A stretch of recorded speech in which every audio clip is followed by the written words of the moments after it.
Mercedes did not dominate the 2026 Formula One season through pure engineering superiority, but by allegedly exploiting internal engine materials engineered to expand under heat and bypass the strict 16:0 geometric compression ratio limit set in Article C5.4.3 of the technical regulations. Everyone assumed the Silver Arrows had simply built a better power unit for this new hybrid era, yet rivals suspected a mechanism that allowed a meaningfully higher effective compression ratio, with some estimates suggesting it approached 18,000 once the engine reached operating temperature. This creates an immediate, uncomfortable tension because while the FIA privately told Mercedes their engine was legal after conducting undisclosed checks at hot operating temperatures, they simultaneously forced a mid-season rule change specifically targeting this measurement method. Why would the governing body approve a design in secret only to rewrite the rulebook months later? That contradiction sits right at the heart of Andrea Kimi Antonelli's 6 wins from the first 12 rounds. He leads the championship by 50 points over Lewis Hamilton, but his historic tally exists in a regulatory gray zone that no amount of on-track brilliance can fully resolve.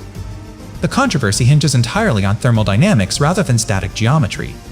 When the 2026 power unit formula arrived with its significantly larger electrical component, every manufacturer received a fresh design canvas with far less enforcement precedent than previous cycles.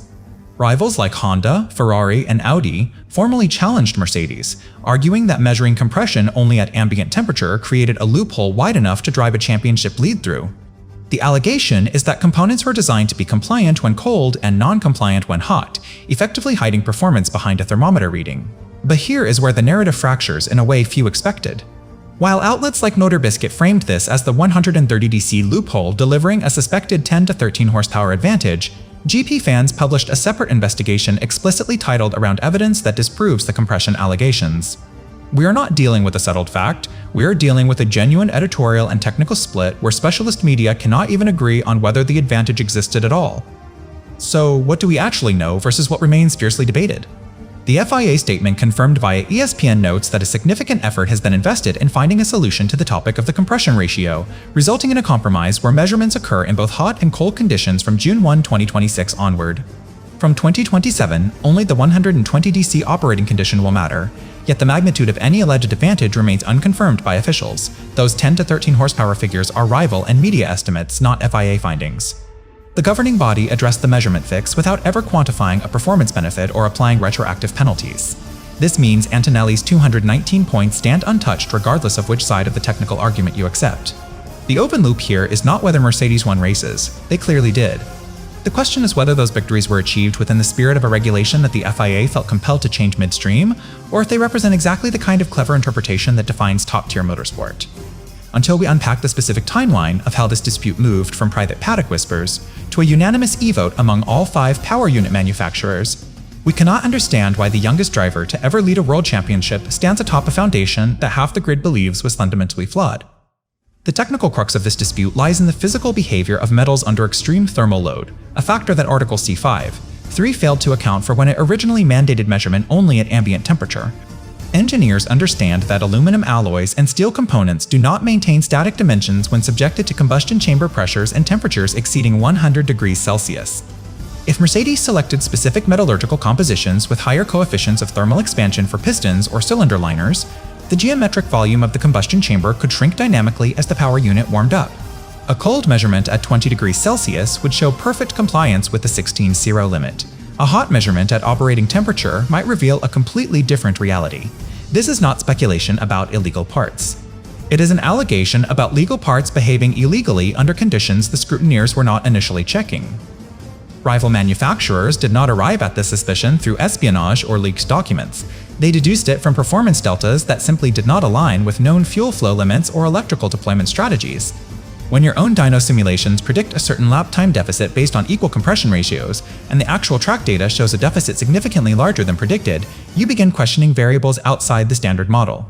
Honda, Ferrari, and Audi each conducted their own internal analyses before approaching the FIA. They weren't guessing. They were reverse engineering, a performance gap that existed only when tires were warm and engines were soaked in heat cycles. The estimated 10 to 13 horsepower advantage cited in motorsport. Calm reporting emerges from this kind of forensic performance modeling, not from any official teardown. But here is where certainty dissolves into conjecture. While multiple sources describe the alleged mechanism consistently, no independent laboratory has publicly verified that Mercedes' specific alloy choices produce the claimed expansion profile at 130 cc.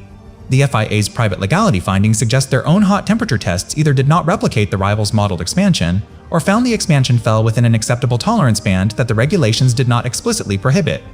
This creates a paradoxical situation where the same physical engine can be simultaneously legal in the eyes of the governing body and suspicious in the eyes of every competitor. You cannot have both truths coexist without acknowledging that the regulation itself was the problem, not necessarily the hardware. Material science, thermal expansion, regulatory silence. These three elements combined to create a vulnerability that may or may not have been exploited. The brilliance of such an approach, if it existed, was its inherent deniability. Unlike a flexible floor or an illegal fuel additive, thermal expansion is a natural physical phenomenon. Every engine expands. The question was never whether Mercedes' engine changed shape when hot. The question was whether they designed it to change shape more than others, and whether that differential constituted a breach of sporting fairness or merely superior understanding of material properties. Motor Biscuit's framing of this as clever engineering rather than cheating reflects this ambiguity. GP fans' counter-investigation attempting to disprove the allegations reflects the same ambiguity from the opposite direction. Neither side possesses definitive proof because the FIA's resolution deliberately avoided establishing a factual record of wrongdoing. So where does that leave our understanding of the hardware itself? We know the regulation changed, we know rivals complained with enough unified force to trigger secret testing, we know the FIA found no violation under existing rules but rewrote those rules anyway. What we do not know is whether the 18,001 hot compression ratio ever truly existed outside of rival teams' simulation models. The 10 to 13 horsepower figure remains an estimate born from frustration and mathematical inference, not from confiscated parts or published test data. This uncertainty is not a failure of journalism. It is the direct result of a regulatory system that chose compromise over adjudication, leaving the technical truth permanently suspended between accusation and exoneration. The formal complaints from Honda, Ferrari, and Audi forced the FIA into an unprecedented enforcement action that bypassed standard public scrutineering protocols entirely. Instead of issuing a technical directive or opening a visible investigation at the next race weekend, officials conducted what F1 oversteer. Kahn described as secret compression checks on the Mercedes power unit under hot operating conditions. This clandestine approach was deliberate. Had the tests been public and found a violation, the championship would have been thrown into immediate chaos with potential disqualifications and appeals. Had they been public and found no violation, rival manufacturers might have accused the FIA of inadequate testing or bias. By keeping the process hidden, the governing body bought itself time to navigate a crisis that threatened to delegitimize the entire 2026 season. What emerged from those closed-door examinations was a verdict that satisfied neither side completely. The FIA privately informed Mercedes that their engine complied with the regulations as written at the time of testing. This is a critical distinction. Compliance was judged against the existing text of Article C5.3, which specified ambient measurement only. The rivals had argued for interpretation based on intent and performance outcomes. The FIA ruled based on literal regulatory language. In doing so, they validated Mercedes' engineering while simultaneously acknowledging that the regulation itself contained a vulnerability large enough to warrant secret intervention. Legal but problematic became the unspoken conclusion. Pressure mounted, rivals refused silence. Secret tests confirmed legality. Yet the political reality inside the paddock made maintaining the status quo impossible. Even if Mercedes had technically followed every word of the rulebook, three major manufacturers signaling unified discontent created a governance crisis that no private legality finding could resolve. The FIA faced a choice between strict adherence to written rules and preserving competitive legitimacy across the grid. They chose a third path that avoided punishing past results while preventing future exploitation. This brings us back to the central tension established at the very beginning of this investigation. How can an engine be declared legal in private yet trigger a unanimous rule change in public? The answer lies in understanding that Formula One governance has always balanced technical compliance against commercial stability, and in this case, stability required rewriting the rules rather than enforcing the old ones. The secret testing episode also reveals something essential about the 2026 power unit formula's inherent fragility. With electrical components now comprising a far larger portion of total output than in previous eras, traditional mechanical parameters like compression ratio carry different performance weight. Small advantages compound differently. Measurement methodologies matter more. The fact that three separate manufacturers independently concluded something was wrong suggests the perceived gap was not marginal. Whether that gap stemmed from illegal exploitation or legal innovation remains contested, but the collective alarm was real enough to force institutional action. The FIA's private clearance did not end the controversy. It merely shifted the battlefield from technical compliance to regulatory reform, setting the stage for the compromise solution that would ultimately redefine how compression ratios are measured for the remainder of the decade. Remember how this all started? With the claim that Mercedes allegedly engineered internal engine materials to expand under heat and bypass the 16.0 geometric compression ratio limit of Article C5.3 to reach an estimated 18,001 at operating temperature? That specific allegation is exactly what the FIA's compromise solution was designed to neutralize without ever formally validating or rejecting it. The resolution came through a unanimous e-vote among all 5 power unit manufacturers, approving a new measurement regime that took effect on June 2026. From that date forward, compression ratios must be verified in both cold and hot conditions at 130 degrees Celsius, eliminating the ambient-only loophole that had enabled the entire dispute. Starting in 2027, only the hot operating condition will matter, permanently closing the door on thermal expansion exploits. No points were stripped. No results were overturned. The championship table remained untouched because the FIA deliberately framed this as a forward-looking regulatory correction rather than a retroactive penalty. This distinction matters enormously. Had officials determined that Mercedes had cheated, disqualifications would have followed.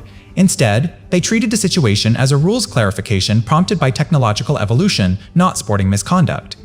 The unanimous approval from Honda, Ferrari, Audi, Red Bull, and Mercedes themselves signals that every manufacturer accepted this outcome as preferable to prolonged litigation or uncertain tribunal rulings. Consensus replaced confrontation, stability won over punishment. The FIA statement released via ESPN confirmed that a significant effort had been invested in finding a solution to the topic of the compression ratio, describing the dual measurement approach as a compromise solution. That word compromise carries weight. It acknowledges that neither side got everything they wanted. Rivals did not receive the retroactive penalties some likely sought. Mercedes did not retain the unrestricted measurement freedom they had operated under during the season's opening months.